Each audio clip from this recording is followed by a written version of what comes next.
Okay, so it's really inspiring right now to be talking to you, man. Just letting you know that a Thank lot you of very much. Happy to be here and help out. yeah, man. We really need your help right now because there's a lot of confusion on how to make these Indiegogo campaigns. First of all, a reality, and second of all, success. And well, just letting you know that right now I'm trying to make a comic, and there's two more of the team involved in that, and just getting as much as insight on how to crowdfund it. And well, first question is, how does Indiegogo helps you out on delivering a good crowdfunding campaign? Well, in a lot of it really doesn't, other than providing a platform for a storefront.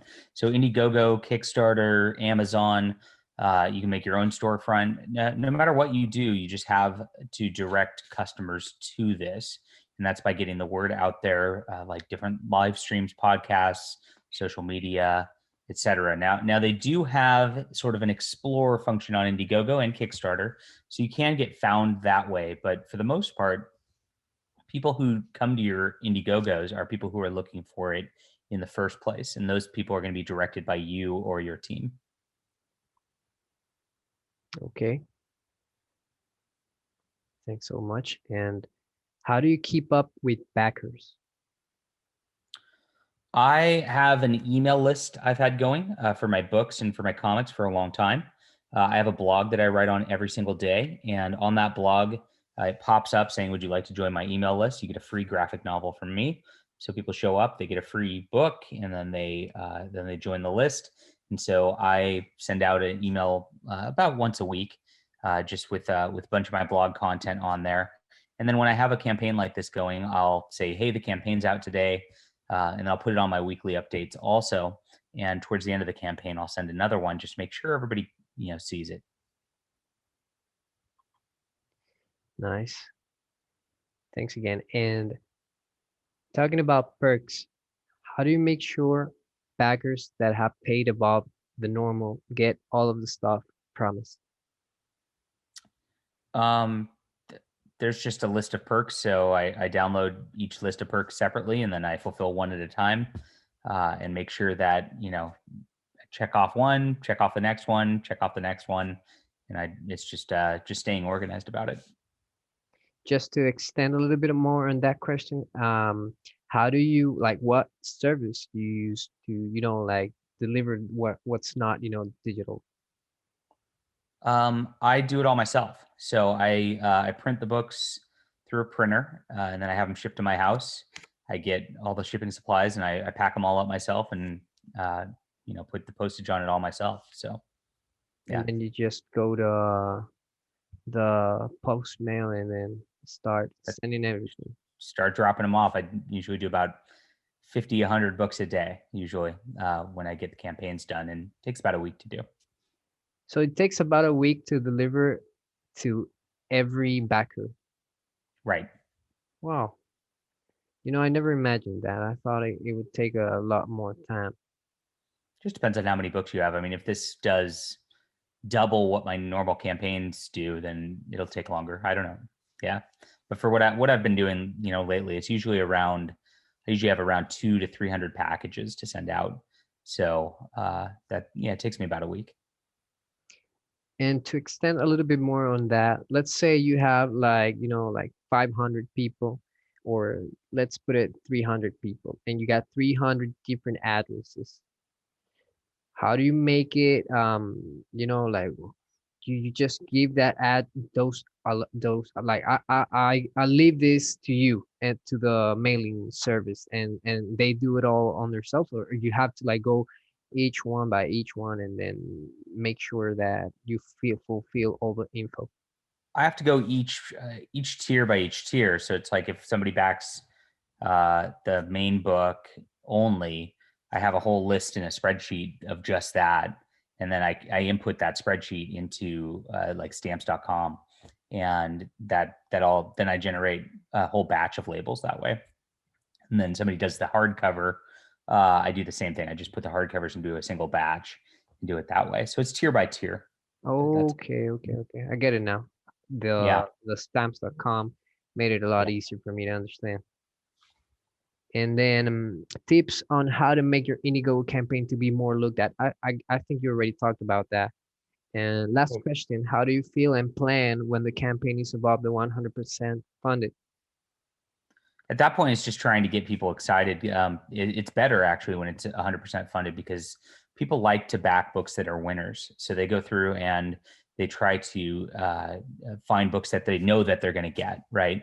So if things aren't funded, they're kind of sketchy about it until they find that it's going to be a winner. But at that point, you just need to keep excitement going, saying you're going to keep adding to the book. You're going to get something cool with this. Add new art. We just did back cover art. We're going to add a pin up at 15,000. We're going to add a bunch of stuff at 25,000. So that sort of thing is what gets people hyped about things. That's super cool, man. And I just had those questions. But I also wanted to know, you just had to keep on working on it, and this is your like when you go crowdfunding, you make it full time, or you can make it on like a side thing. Right. And well, that's about it, man. I just don't think there's a lot more for me to ask of you, and I also feel really humbled by your presence. I don't want to take more time. That's a lot more than I expected, and it's a lot simpler than what I had in mind. Yeah, you And just compartmentalize everything pretty much, and it makes it easy. That's right. well, just to, since you're giving me the honor to conversate a little bit with you, um, could you just give me a little bit more insight on how you feel about Deus Bolt? This is by far our most successful book so far. It's for two reasons. I mean, one, we've delivered, on 10 crowdfund campaigns before, and I just get these out like clockwork. So people have come to expect that we're going to deliver a good product. But number two, the art on this is just so good. People are really just drawn to this, and that's what it comes down to at the end of the day. People look at the art and they go, "Wow, this is different and cool," and we want to see more of it. And that's how you get sales. And that brings up a question.